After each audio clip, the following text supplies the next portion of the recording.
Bonjour et bienvenue dans les dernières nouvelles sur « Ici tout commence ».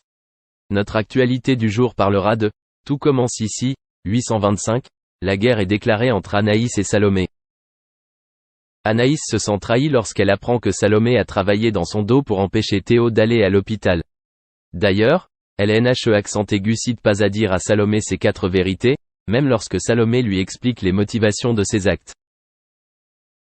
Quant à Anaïs, il n'y a rien de bénéfique à ses yeux et elle accable Salomé, qu'elle considère désormais comme égoïste sans oublier qu'en plus, elle a l'obligation de diriger le double A avec elle alors qu'elle se débrouillait très bien toute seule.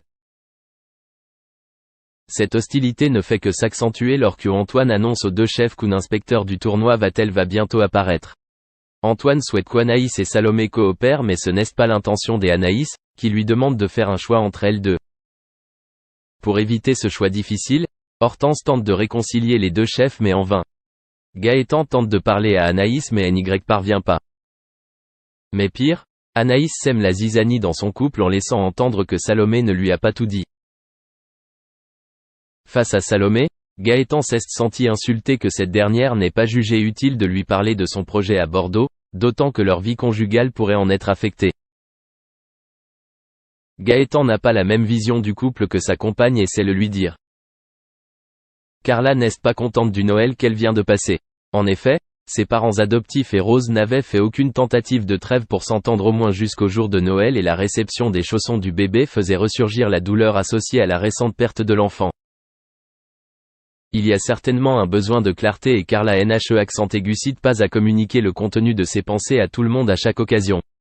Nicolas, Rose et Anne réagissent lorsque Carla leur apprend que seule Bérénice la comprend et qu'elle veut désespérément arrêter de souffrir après la mort de son enfant.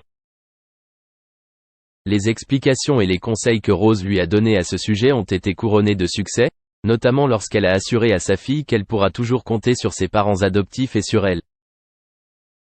Nicolas et Anne ont revu les avis négatifs qu'il avait donnés à Rose et se sont même dit soulagés de savoir que Rose veillait sur leur fille.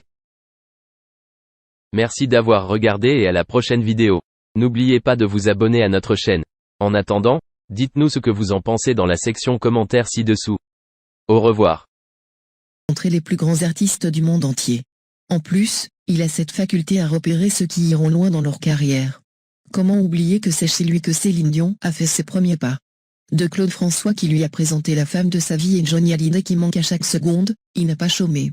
Alors, lorsqu'il s'agit de recevoir les jeunes générations, le présentateur du service public va préparer de quoi avoir des confidences exclusives. Vous n'allez pas être déçus du voyage. Depuis fin mars, Michel Drucker est heureux de retrouver son canapé rouge. Dans Vivement Dimanche, il recueille les confidences de ses invités ainsi que de leur entourage. On le sait. Le journaliste est un acharné de travail. Alors lorsque les médecins l'ont forcé à mettre en parenthèse son activité professionnelle, l'homme était au bord de la dépression nerveuse. Certes, il savait que sa santé avait fortement décliné et qu'elle nécessite une longue convalescence. Heureusement, après avoir écouté les conseils et pris soin de lui pendant des mois, il revient sur les écrans avec son plus beau sourire. Cette semaine, le chanteur mis dans la lumière, c'est Vianney. En ce moment, il est coach dans un télécrochet sur une chaîne concurrente du groupe France Télévisions. Qu'à cela ne tienne, ce n'est pas sur ce sujet que Michel Drucker va s'étendre.